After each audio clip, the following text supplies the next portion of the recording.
नमस्कार दोस्तों। आज हम बात करेंगे एप्पल के ऐप स्टोर के बारे में।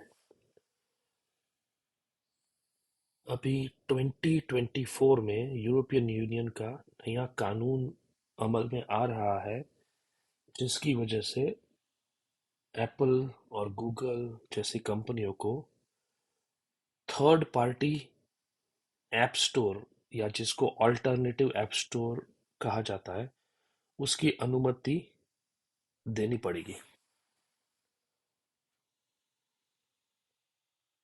और ये बहुत ही बड़ी चीज मोबाइल वर्ल्ड की दुनिया में आ रही है।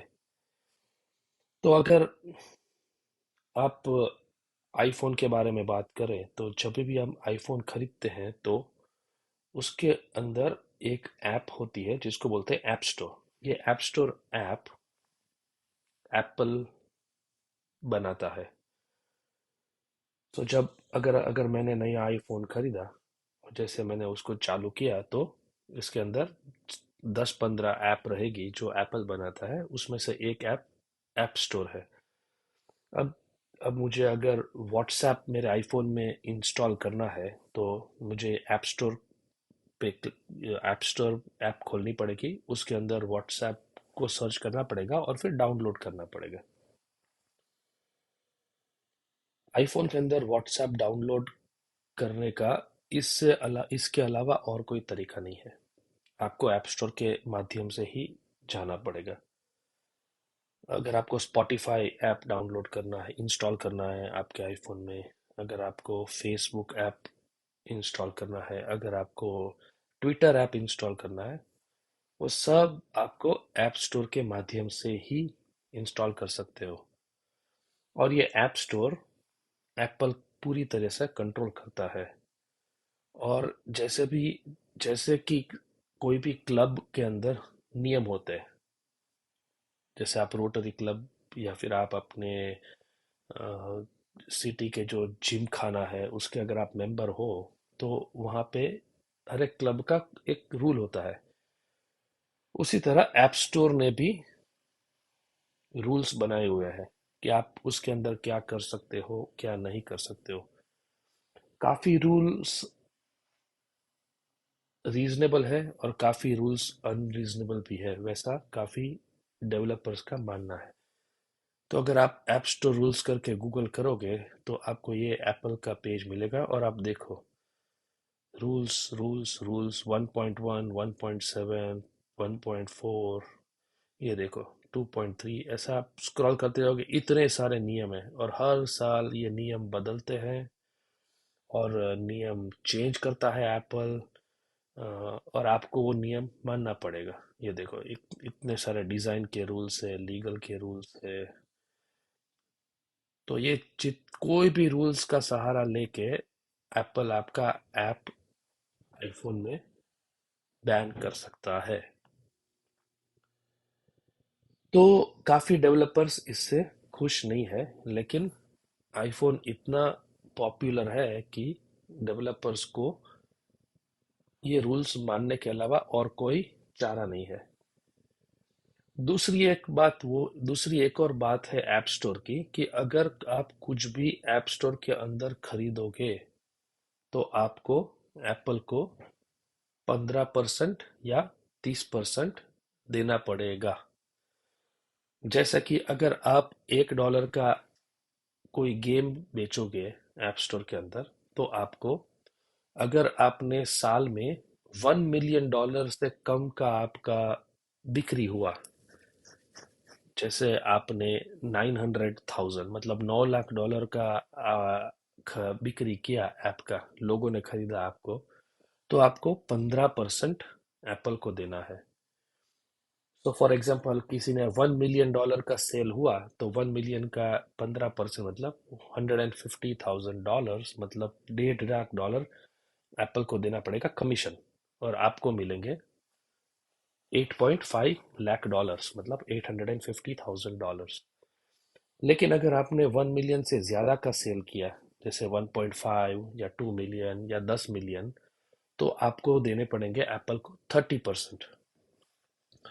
फॉर एग्जाम्पल ट्विटर जो ऐप है उसमें एक मेंबरशिप है कि अगर आप ट्विटर को $11 हर महीने दोगे तो आपको ट्विटर ब्लू का सब्सक्राइबर माना जाएगा। और उसके अंदर ट्विटर आपको काफी सहूलियत देगा ट्विटर ब्लू का मेंबर बनने के लिए। जैसे आप अपने ट्वीट्स को एडिट कर सकते हो और भी काफी चीजें हैं जो ट्विटर प्रोवाइड करेगा। लेकिन अगर आपने ट्विटर ब्लू का सब्सक्रिप्शन आईफोन के अंदर लिया तो आप जो $11 ट्विटर को दोगे वो उसमें से 30% मतलब $3 एप्पल लेगा और 70% ही ट्विटर को मिलेगा। मतलब $11 में से $8 ट्विटर को मिलेंगे और एप्पल को $3। अब आप सोचोगे कि ये $3 15% तो छोटा रकम है, छोटी अमाउंट है, उससे क्या फर्क पड़ने वाला है। लेकिन ये जो नीचे का चार्ट जो आप देख रहे हो, एप्पल ने सिर्फ अमेरिका के अंदर $170 बिलियन कमाए ऐप स्टोर के जरिए। जापान के अंदर 26 बिलियन, यूरोपियन यूनियन के अंदर $95 बिलियन। और जस्ट आपको बताने के लिए कि $1 बिलियन मतलब करीब करीब 8,000 करोड़ रुपए हुए। तो सवाल ये खड़ा होता है कि दो सवाल खड़े होते हैं। एक कि एप्पल ऐप स्टोर को कंट्रोल करता है अपने नियमों के अनुसार, और अगर आपने वो नियम का उल्लंघन किया तो आपका ऐप आईफोन आईपैड से निकल जाएगा, एप्पल निकाल देगा। और दूसरा, एप्पल 30% लेता है जो काफी लोग को ज्यादा लगता है। तो बहुत सालों से डेवलपर्स एप्पल को ये कंप्लेन कर रहे हैं कि हमको खुद का ऐप स्टोर डालने की अनुमति होनी चाहिए। और सीधी सी बात है, एप्पल किसी की सुनेगा नहीं क्योंकि इतना सारा पैसा जो अपने ऐप स्टोर से कमा रहा है। तो ये बात उबलते उबलते 2008 से ऐप स्टोर है और अभी 2022 है, मतलब करीब करीब 14 साल बाद यूरोपियन यूनियन ने बोला कि ये जो एप्पल का जो मोनोपोली है ऐप स्टोर पे, वो कस्टमर के लिए अच्छी बात नहीं है। इसलिए अगले साल, अगले साल मतलब अगले साल के अगले साल 2024 में एप्पल को यूरोपियन यूनियन फोर्स कर रही है कि वो उसको app store, third party app store डालने के लिए यूरोपियन यूनियन मजबूर कर रहा है। तो उसका मतलब क्या हुआ कि जब आप ऐप स्टोर आईफोन लोगे तो आपके पास ये एप्पल का ऐप स्टोर है, लेकिन आप जैसे माइक्रोसॉफ्ट का ऐप स्टोर भी इंस्टॉल कर सकते हो। और माइक्रोसॉफ्ट माइक्रोसॉफ्ट के ऐप स्टोर के अंदर माइक्रोसॉफ्ट अपने नियम बनाएगा, और उसके अंदर आप अपना माइक्रोसॉफ्ट के ऐप स्टोर के अंदर भी से भी आप ऐप खरीद सकते हो और डाउनलोड कर सकते हो। फिर एपिक गेम्स का कंपनी है, वो अपना ऐप स्टोर बना डाल सकता है। गूगल अपना ऐप स्टोर डाल सकता है आईफोन के अंदर। तो पता नहीं ये कस्टमर के लिए अच्छा है या बुरा है, लेकिन अभी 2024 में आईफोन के अंदर एप्स डालने के एक से ज्यादा रास्ते खुलने वाले हैं। एप्पल का तो खुद का रहेगा ही, लेकिन जो बाकी के ऐप स्टोर है वो एप्पल अभी कंट्रोल नहीं करेगा। जैसे माइक्रोसॉफ्ट बोल सकता है कि हम सिर्फ 5% लेंगे, एप्पल जो 30% ले रहा है हम सिर्फ 5% कट लेंगे, आप हमारे ऐप स्टोर में आपका गेम्स डालो।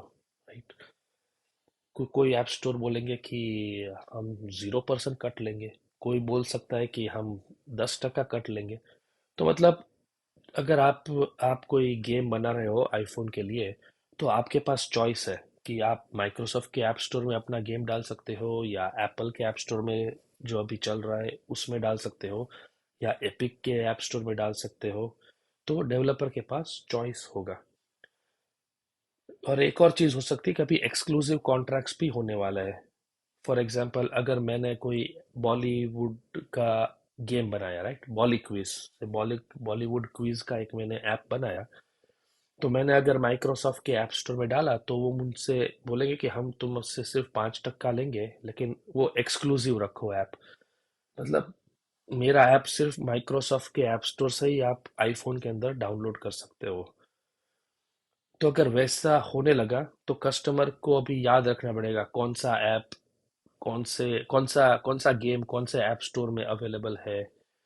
जैसे आज मूवी में हो रहा है ना, हमको याद रखना पड़ता है कि पंचायत amazon प्राइम में अवेलेबल है, मिर्ज़ापुर नेटफ्लिक्स में अवेलेबल है। हमको अभी और कौन सा सीरियल, कौन सा शो, वैसे सोनी लिव में अवेलेबल है या amazon में अवेलेबल है या हॉटस्टार में अवेलेबल है, वो हमको याद रखना पड़ेगा। तो यहाँ पे भी वैसा होने की संभावना है।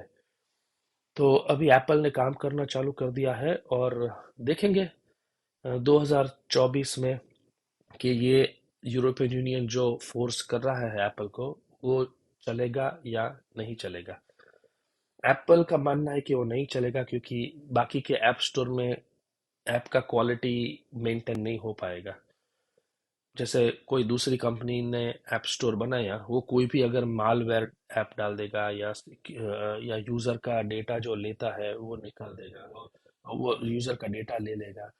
वैसे भी ऐप अप्रूव कर सकता है, सो काफी प्रॉब्लम हो सकते हैं थर्ड पार्टी ऐप स्टोर में, वैसा एप्पल का मानना है। लेकिन क्लियरली ऐसा यूरोपियन यूनियन का मानना नहीं है, तो वो एप्पल को फोर्स कर रहा है। तो 2024 में जब हम आईफोन खरीदेंगे, तब ये मल्टीपल ऐप स्टोर का चॉइस अवेलेबल होगा। कितना चलेगा, कितना नहीं चलेगा, वो समय ही बताएगा। ये यूट्यूब वीडियो देखने के लिए शुक्रिया, and please like share and subscribe. Thank you for listening. Bye bye.